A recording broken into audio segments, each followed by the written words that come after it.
Assalamualaikum warahmatullahi wabarakatuh. Alhamdulillah sahabat Wahyu semua, berjumpa kembali bersama saya Wahyu Tomo dalam bincang bersama sahabat Wahyu. Mudah-mudahan kita semua diberikan kesehatan dan mudah-mudahan Allah memberikan ridho dengan apa-apa yang kita lakukan saat ini. Dan salawat serta salam semoga senantiasa terlimpah dan tercurahkan kepada baginda Rasulullah Muhammad SAW.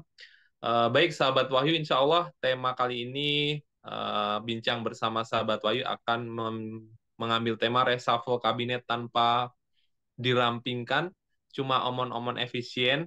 Tapi sebelumnya saya ingin menyapa dulu narasumber setia bincang bersama sahabat Wahyu. Assalamualaikum warahmatullahi wabarakatuh. Bang Rocky, apa kabar? Waalaikumsalam warahmatullahi wabarakatuh, Bung Wahyu. Kabar baik, Bung Wahyu. Bagaimana kabarnya, Bung Wahyu? Alhamdulillah luar biasa. Allahu Akbar.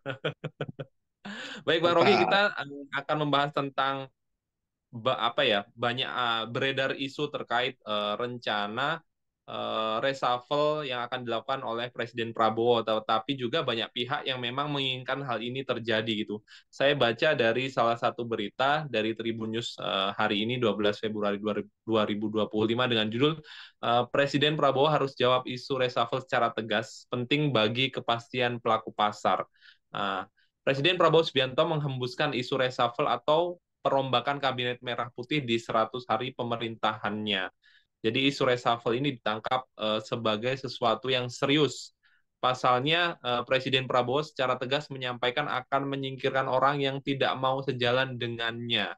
Nah, apa tanggapan Bang Rocky dengan isu ataupun rencana Presiden Prabowo melakukan reshuffle ini? Apakah memang penting untuk mengganti mungkin kabinet atau jajaran menteri yang selama ini sudah berjalan di 100 hari, atau bagaimana Bang Rocky pendapatnya?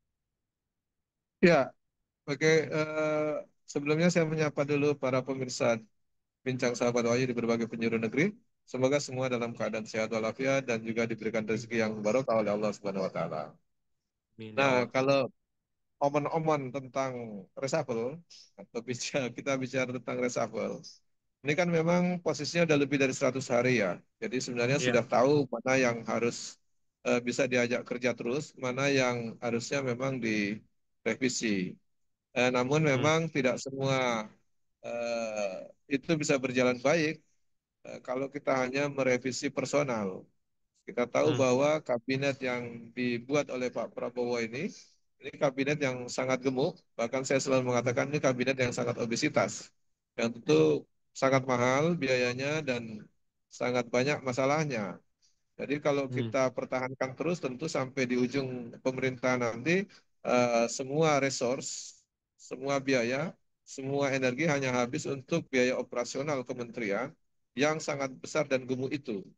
Oleh karenanya Hmm. saya berpikir kalau memang ada rencana reshuffle, itu memang suatu rencana yang baik, tetapi tidak cukup reshuffle. Dia Hmm. kalau hanya reshuffle kan yang ganti pemain, sementara Iya. jumlah pemain sudah kelebihan.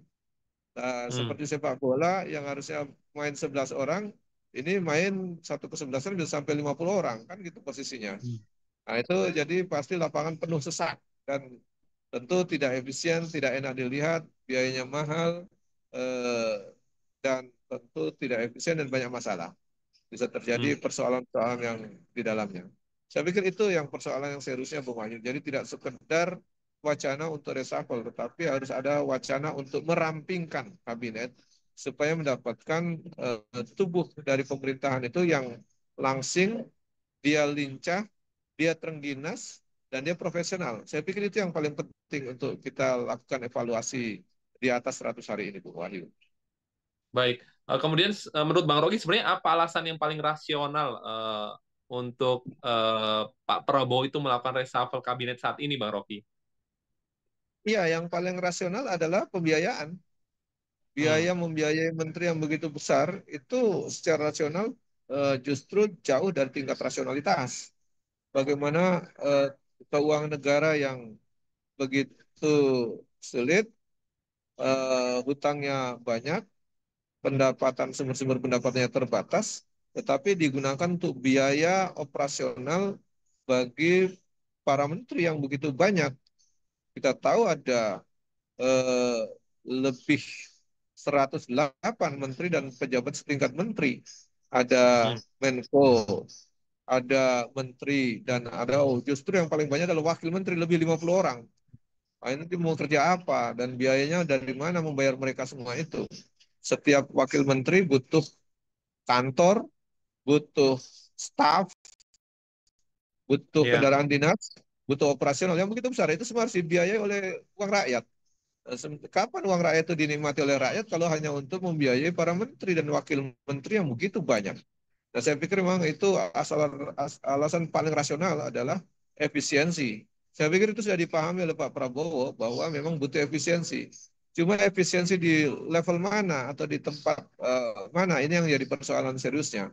Apakah memang ingin efisiensi di kementerian itu dari strukturnya atau hanya sekedar operasionalnya? Kalau operasionalnya tentu tidak akan banyak memberikan efisien, tetapi justru tetap memelihara persoalan yang menjadi sumber-sumber banyak masalah karena struktur yang terlalu gemuk atau bahkan kegemukan atau sering saya sebut struktur yang sangat obesitas. Begitu Bung Wahyu. baik. Kemudian apakah cukup Bang Rocky jika reshuffle ini dilakukan akan terjadi perubahan kinerja dan tercapai efisiensi itu Bang Rocky? Ya, kalau perubahan kinerja mungkin akan terjadi. Misalnya menteri yang kurang baik kinerjanya diganti dengan yang Ya. lebih baik. Itu mungkin terjadi, tapi efisiensi jika tidak dilakukan perampingan tetap inefisien. Nah, jadi kalau Hmm. sekedar reshuffle menteri, kabinetnya tidak dirampingkan, maka yang terjadi adalah ganti pemain yang mungkin kinerja akan lebih bagus, ada lebih baik kualitasnya, tetapi biayanya jauh lebih mahal, tetap tidak berubah. Nah, ini yang menurut saya perlu dipertimbangkan di situ, bahwa tidak sekedar untuk mereshuffle menterinya, tetapi harus merampingkan struktur kabinetnya. Jadi tidak cukup posisi itu hanya mengganti pemain, tetapi Hmm. justru strukturnya yang harus dirampingkan sehingga postur pemerintahan yang menjalankan fungsi-fungsi pelayanan, fungsi pembinaan, fungsi untuk keamanan, mencerdaskan rakyat dan mensejahterakan rakyat itu bisa dilaksanakan secara efisien, yang sering kita sebut dengan efisien. Nah, kalau kalau hanya mengganti mereshuffle menteri, tetapi strukturnya tidak direshuffle atau tidak dirampingkan, itu yang saya tadi bilang masih Hmm. tetap inefisien dan berarti bicara tentang efisiensi itu hanya omon-omon saja, tidak serius untuk melakukan efisiensi di tubuh pemerintahan itu sendiri. Begitu, Bung Wahyu. Baik, baik Bang Rocky. Pemerintahan ini kan sudah berjalan, baru berjalan kurang lebih 4 bulan lah ya, lebih dari 100 hari. Tetapi setidaknya sudah ada 4 kebijakan strategis yang dibatalkan karena diprotes oleh masyarakat, Bang Rocky. Jadi Presiden Prabowo Subianto seperti tampil di garda terdepan untuk menganulir sejumlah kebijakan yang telah dirancang dan diimplementasikan oleh para menteri, tetapi tidak berjalan mulus, ya kan? Kemudian kebijakan terakhir yang dimentahkan beberapa hari yang lalu itu terkait larangan pengecer untuk menjual LPG. Kemudian peraturan mulai dilaksanakan oleh Kementerian SDM 1 Februari. Kemudian dibatalkan oleh Presiden Prabowo pada tanggal 4 Februari setelah polemik pembelian LPG di masyarakat. Nah, pakar kebijakan publik dari Universitas Gajah Mada, Gabriel Lele melihat bahwa kepemimpinan Prabowo sebenarnya sedang mendapatkan momentum yang baik mengingat ia memiliki dukungan politik sekaligus penerimaan publik yang kuat. Tetapi di internal pemerintah sendiri tetap terlihat ada fragmentasi yang menyebabkan Prabowo selalu berada pada dua pilihan ekstrim gitu. Artinya ada kesemrawatan pemerintah atau tampil sebagai aktor tunggal untuk menyelesaikan persoalan tersebut dan ini selalu berulang. Nah, apa tanggapan Bang Rocky dengan kejadian ini, Bang Rocky? Ya, yang mungkin perlu kita lihat dalam tubuh kabinet yang memang terlalu besar, terlalu gemuk, memang tentu tidak semua bisa dikendalikan. Tadi saya Hmm. bilang begitu makin gemuk, maka posisi controlling itu semakin sulit. Span of controlnya makin jauh. Karena biasa Hmm. kalau mengontrol misalnya hanya sekitar 20 menteri atau 30 menteri kan mudah dengan beberapa Menko. Tapi begitu Ya. tambah menteri makin banyak berarti mengawasi menterinya makin lemah, controllingnya makin lemah, tidak terjangkau. Nah, oleh karenanya banyak sekali kebijakan-kebijakan yang mungkin dilakukan oleh para menteri yang mungkin di luar kontrol atau mungkin tidak sampai didetailkan. Ada dua kemungkinannya, memang menterinya yang tidak kompak atau tidak melakukan koordinasi dengan baik, karena memang tubuh yang terlalu besar tadi untuk melakukan koordinasi memang tidak mudah. Karena terlalu banyak, misalnya untuk rapat terkait dengan satu persoalan harus melibatkan banyak menteri. Itu kan Hmm. membuat pekerjaan jadi makin berat dan makin ribet itu. Nah, oleh karenanya memang itu salah satu persoalan tersendiri. Makanya perlu kita ingatkan bahwa kekompakan menteri itu semakin kecil biasanya semakin solid. Dan semakin besar itu semakin banyak persoalan yang membuat kementerian tidak solid. Dan saya pikir itu butuh dikumpulkan lagi, butuh pembekalan lagi, butuh pengarahan lagi. Saya pikir tidak cukup ketika di Magelang lalu gitu. Dan saya pikir selain itu juga kita khawatir menteri-menteri punya agenda sendiri di luar controlling tadi yang tidak bisa mengontrol secara lebih ketat, secara lebih detail sehingga agenda-agenda yang harusnya satu visi dengan Pak Prabowo bisa jadi agak melenceng atau tidak sesuai atau mungkin tidak terkontrol dan ketat. Nah, itu yang mengakibatkan beberapa kebijakan yang nampaknya tidak sesuai dengan arah dari visi Pak Prabowo itu sendiri sebagai presiden.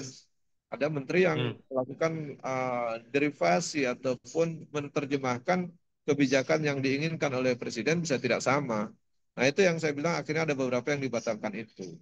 Tetapi juga bisa saja sudahlah koordinasi itu dengan baik, tapi mungkin karena tuntutan publik yang begitu kuat dan memang tidak cocok dengan visi dari awal sehingga akhirnya dibatalkan karena desakan publik. Itu dua alternatifnya. Bisa jadi karena memang tidak solid, kedua tidak terkontrol, yang ketiga mungkin karena desakan publik yang begitu kuat. Begitu Bung Wahyu. Baik. Kemudian kira-kira kementerian apa saja Bang Rocky yang layak di reshuffle menurut Bang Rocky sendiri? Saya pikir di antara lebih 50 wakil menteri memang harus direshuffle. Hmm. Saya tidak melihat itu menimbulkan efisiensi jika terus dipertahankan. Minimal itu direshuffle wakil-wakil menteri itu. Kedua, banyak menteri yang memang tidak firm, ada tidak dibutuhkan langsung oleh rakyat, itu yang harusnya di reshuffle ataupun dirampingkan. Jadi tidak cukup di reshuffle tapi perlu dirampingkan. Jadi dengan begitu bicara efisiensi masih rasional, tetapi kalau tidak dirampingkan maka bicara efisiensi itu yang saya kategorikan masih omon-omon. Gitu. Jadi tidak serius melakukan efisiensi karena membuat tubuh pemerintahan begitu gemuk bahkan obesitas. Dari apa kita bisa melihat begitu banyaknya wakil menteri itu untuk apa gitu? Apakah memang untuk kinerja publik atau hanya untuk menghabiskan biaya dari publik? Saya pikir di situ yang persoalan seriusnya. Jadi kalau ditanya yang paling utama dirampingkan mana? Wakil menteri jabatan itu harus dirampingkan. Kalau dirampingkan itu menjadi beban tersendiri. Yang kedua yang mungkin beberapa kementerian yang memang tidak terlalu penting untuk publik, yang langsung menyentuh kebijakan publik dan pelayanan publik, saya pikir itu yang harus segera dirampingkan dan diperkuat di menteri-menteri yang memang menjadi pokok-pokok kebijakan publik. Nah, saya pikir itu yang menjadi persoalan kita, Bung Wahyu. Baik.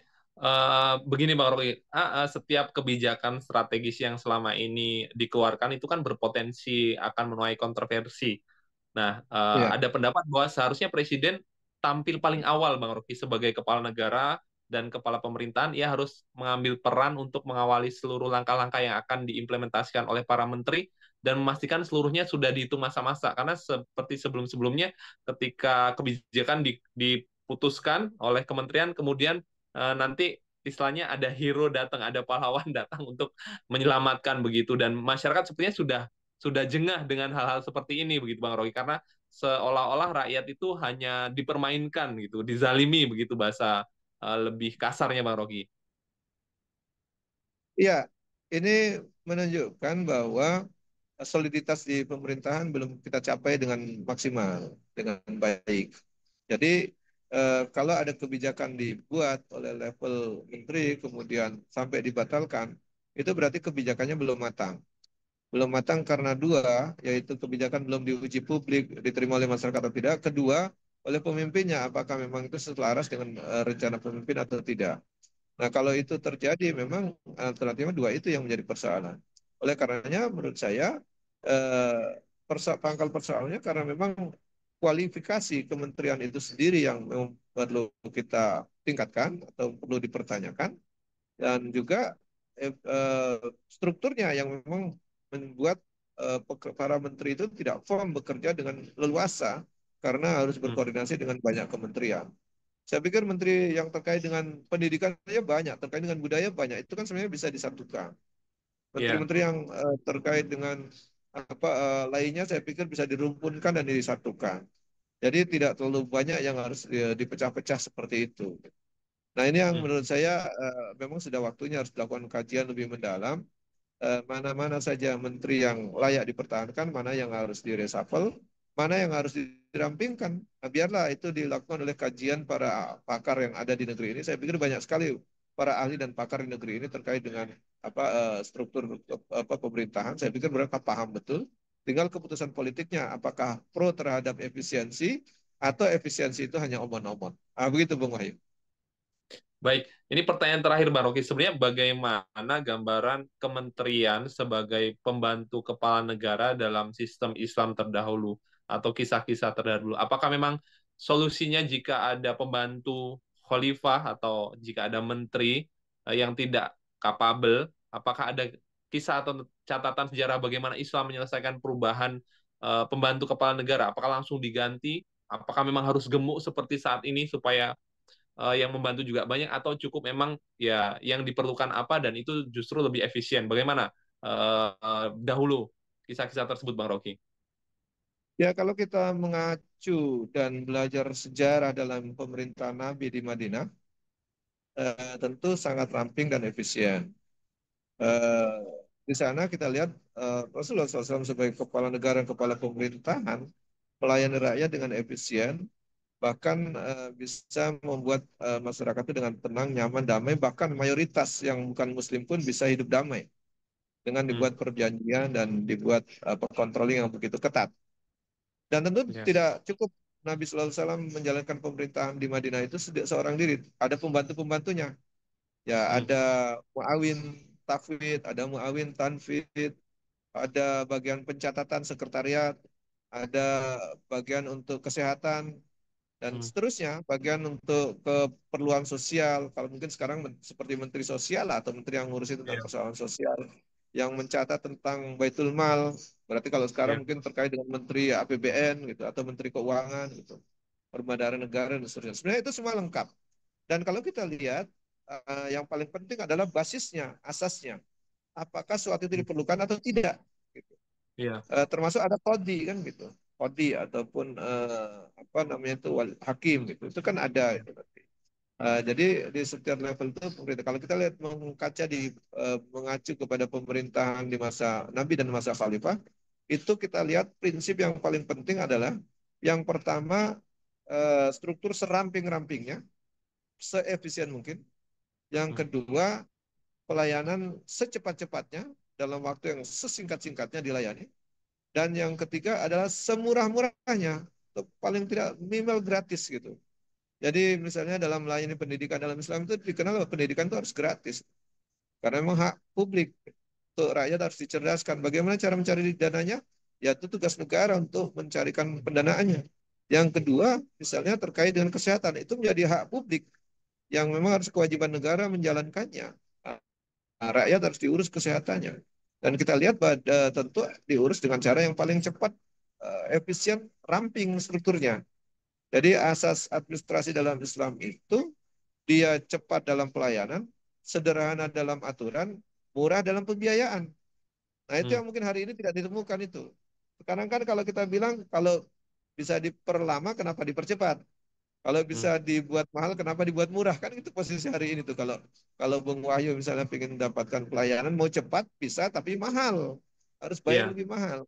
Nah, gitu. Bahasa lainnya mungkin punya ordal, orang dalam yang harus dilayani dan seterusnya lah.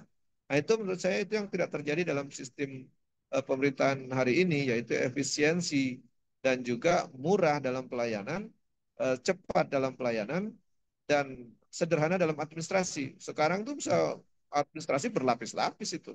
Nah, itu ya. yang terjadi dalam masa pemerintahan lalu. Terkait pernahkah ada penggantian mana apa pembantu-pembantu di masa Khalifah? Ada saja. Hmm, Khalifah Umar itu pernah mengganti panglima kaum muslimin, panglima negara, yaitu Khalid bin hmm, Walid. Apa kesalahannya? Tidak ada. Tapi kan hmm, diperlukan efisiensi dan regenerasi, kalau itu ya langsung digantikan saja. Dan Khalid bin Walid menerima saja. Padahal Khalid bin Walid adalah panglima yang sangat hebat gitu, kalau itu. Nah, itu yang kalau kita lihat ganti itu biasa saja karena hak khalifah. Demikian juga mengganti pembantu-pembantu kepala negara di level daerah. Gubernur misalnya, itu kan pembantu kepala negara di level daerah. Itu pun kapan saja bisa diganti. Itu demi apa? Demi efisiensi. Lalu untuk demi efisiensi di daerah apa? Tidak semua diperlukan kodi atau pengadilan. Kalau memang daerahnya aman, tidak perlu ada yang diadili, tidak perlu ada kantor pengadilan di situ. Hari ini semua kabupaten punya kantor pengadilan dan berarti ada hakimnya dan harus digaji oleh negara dan harus dibiayai oleh negara. Ada jaksa juga yang harus digaji negara, dibiayai oleh negara. Betapa banyak biaya yang tidak efisiensi hari ini tuh. Jadi kalau menurut saya untuk efisien maka struktur hari ini diperamping, dibuat lebih ramping. Bagaimana model administrasinya dibuat sesederhana mungkin. Bagaimana pembiayaan dibuat semurah mungkin jika perlu dilakukan gratis kepada publik. Nah, saya pikir itu yang perlu kita contoh dari sistem pemerintahan Islam, baik di masa Nabi maupun di masa para khalifah. Begitu, Bung Ayu. Baik, Masya Allah. Seharusnya memang itu menjadi acuan ataupun contoh yang harusnya kita ambil, Bang Rocky, untuk pemerintahan sekarang. Bukannya apa ya, hanya sekedar reshuffle mengganti orang, tetapi ya dengan kondisi masih sangat gemuk ya atau obesitas. Baik, Bang Rocky, kita sudah sampai di penghujung acara Bincang Bersama Sahabat Wahyu. Sebelum kita tutup, kami ingin mendengarkan closing statement terkait tema kita, reshuffle kabinet tanpa dirampingkan, cuma omon-omon efisien. Silakan, Bang Rocky. Ya, kalau Amerika yang negara besar, menterinya tidak segemuk kita, Hmm. yang anggarannya cukup besar. Kemudian Jepang yang anggarannya jauh berkali-kali lipat dari APBN kita, menteri yang cuma belasan, tidak sebanyak Hmm. kita. Dan negara-negara lain juga demikian, tidak segemuk dan sebanyak kita. Kenapa kita harus memperbanyak menteri kita? Kesempatan untuk reshuffle ini sekaligus Pak Prabowo bisa melakukan kajian lebih mendalam untuk tidak sekedar melakukan reshuffle menteri, tetapi juga merampingkan kabinetnya sehingga bisa lebih efisien. Kemudian doronglah untuk mencontoh kalau kemarin beliau itu kagum terhadap khilafah Turki Utsmani. Nah, Ya. cobalah belajar dari pemerintahan kekhilafahan yang hanya mengangkat pejabat-pejabat kalau dibutuhkan saja.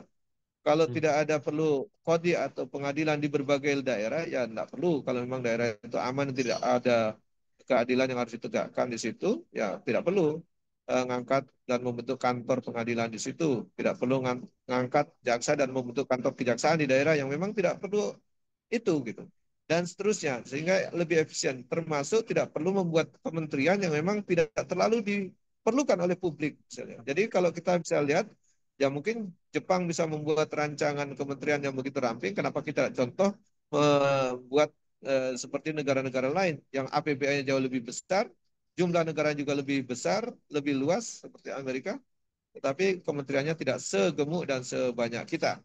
Termasuk rampingkan juga jabatan wakil menteri. Saya pikir itu juga sudah perlu dikaji dan dipertimbangkan kembali apakah memang diperlukan atau tidak.